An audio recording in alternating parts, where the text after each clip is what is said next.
very special guest who's joining us on stage. Well, this is for emerging economies. Please join your hands together to welcome Professor Annie Harrison, economist and former dean, Haas School of Business, University of California, Berkeley.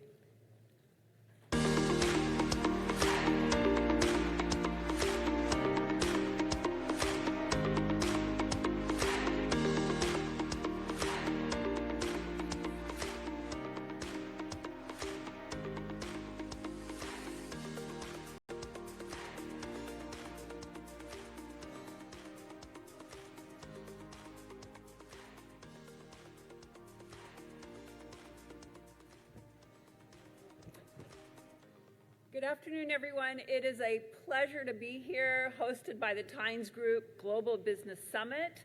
I've been asked to talk briefly about global trade and climate change. We are truly at a pivotal moment. My name is Ann Harrison, and I've come to you from Berkeley, California. So let's start with a little bit of data here. How do we measure what is happening in the world in terms of globalization? The standard way to measure globalization is to look at the share of exports in GDP. That orange line that you see there, that is India. India has had a remarkable transformation, moving from 1960, a share of exports in GDP of less than 5%, all the way to the end where you see it has overtaken a number of countries. Exports now as a share of GDP exceed the United States. The United States is at the bottom there, that dotted line at the bottom. And we have now, India has now surpassed China with a share of exports in GDP above China's. So remarkable progress, particularly post-1990s with the reforms. However, what you should also see there is for all sectors of the world, since the 2008-2009 recession, there is stagnation. There is stagnation in the share of global trade and GDP. It is happening across all countries. And so we are at a turning point here where we cannot expect the same increases in global trade that we saw literally for the last century. In another way, India has also shown remarkable progress. In addition to that remarkable performance that we saw for trade, there's also a shift in the global trade winds when it comes to global direct investment. If you look in those graphs, you see that over 20 years, the biggest share of inward foreign investment was going to China, about 40%. No longer today. Over the last 5 years, the share of foreign investment going into China has dropped dramatically, and it's been replaced by India. India now accounts for most of the share going into Asia. Although the levels have not increased, the share is definitely bigger, and greenfield investment in particular is picking up, another very bright wind on the horizon. Another way in which India has surpassed all large countries is in its growth rate. The IMF's World Economic Outlook, which is the barometer for judging growth, estimates that India's GDP growth in 2026 will be 6%, exceeding China's, exceeding all large countries. India there is the dark country, the dark green country in the map. You'll see there are very few dark green countries in that map, suggesting very few countries with this level of growth, with the exception of some fast-moving, fast-growing African economies. So here we see all the positive moments. However, there are some very serious headwinds that are worth talking about. Big challenges. In the last year, the United States, under President Trump, imposed the highest tariffs that the United States has seen in a century. Not only did he impose very high tariffs, but he imposed some of the highest tariffs on India. On Liberation Day, he imposed tariffs of almost 50%. whereas before that, tariffs vis-a-vis India were in the single digits, 2 to 3%. These are dramatic changes which are difficult to predict where they will go. An even bigger challenge, climate change. It was right that we began with the minister in charge of food in India, food processing. This is a very big concern. The graph that you see there on the left shows you the increase in temperature that has steadily gone up since we began recording temperature in the world. It has gone up by over 1.5 degrees centigrade, which is the critical number that climate experts warn that if we exceed or surpass, we will continue to have terrible, devastating events. We are now at the level of surpassing 1.5 degrees centigrade, and the last 2 years were the hottest years on record. I want to call your attention to an amazing talk at Davos last month by the former IMF Managing Director and Chief Economist, Geeta Gopinath. Geeta Gopinath made the very provocative statement at Davos that pollution in India is a bigger economic threat than any tariffs that the United States can impose. And she came out with some startling numbers.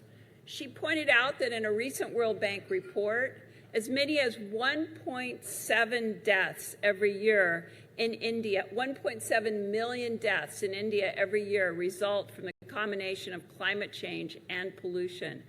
This is 18% of all mortality in India. She claimed that this was so important that it would outweigh any tariff imposed, any cost of any tariffs imposed by the President of the United States. To put this in perspective, today, if you go to the air quality index in New Delhi, today it was hovering around 200. That's 23x, 23 times what the World Health Organization says is the safe level for air quality. That is what we are seeing here. But there is hope. What I have shown you here, if you can see it, you can see the yellow lines. The yellow lines are India's particulate matter, 2.5, which measures air pollution across many of India's largest cities. As you can see, since 2011, it's been rising, only starting to decline. India is home to some of the most polluted cities in the world. But there is hope. The red lines that you see there, which were dramatically high, just as high as India, and have now declined precipitously, those are all the Chinese cities. So what China has done is it went from particulate matter, which was equal to or exceeded India's in many cities, and it dramatically reduced pollution in all those cities. It's now below the world average, which in this graph is the dotted line. So there is opportunity, there is hope, but this is a very serious challenge.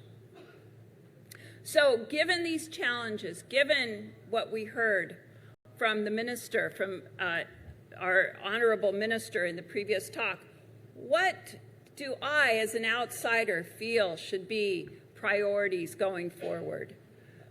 First priority would be for India to deepen ties with friends and contain others. What do I mean by that?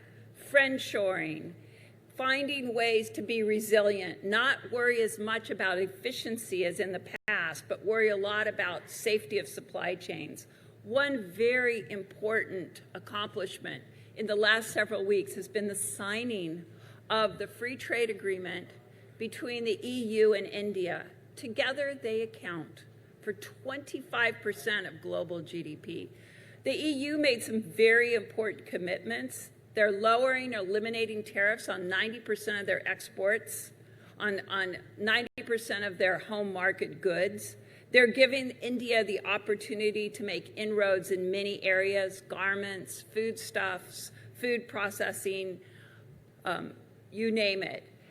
In return, they are asking for access to the Indian market. In particular, the agreement will give them lower tariffs on exports of lower priced cars to India, on exports of olive oil, on exports of wine to India. This is a tremendous opportunity for both regions that are not affected, that are not part of the US, China, Russia group. So this is very exciting and very strategic. What should India do about the US and China?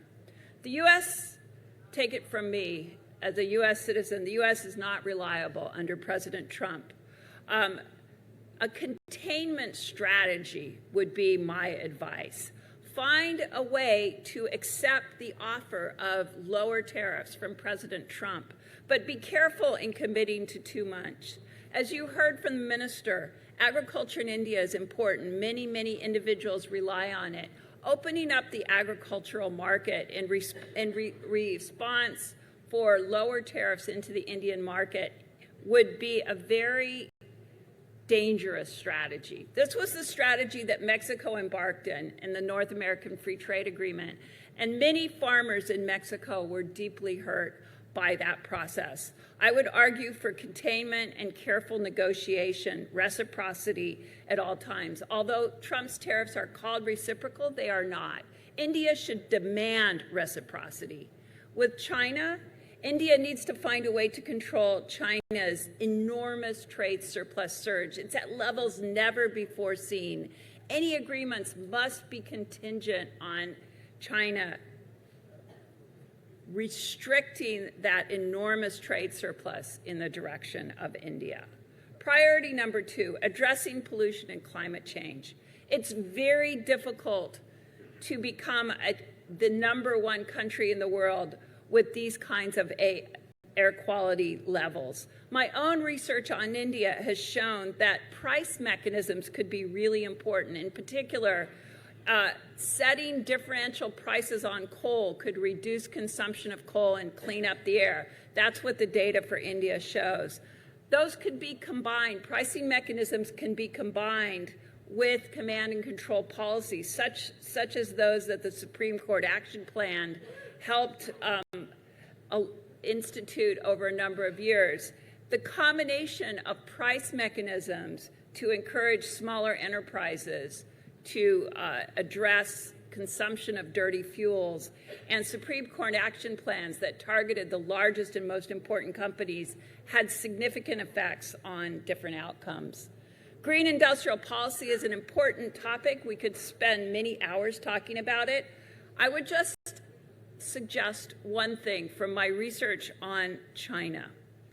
One of the reasons that China's industrial policy was so successful is that it was combined in conjunction with increasing competition, not reducing it.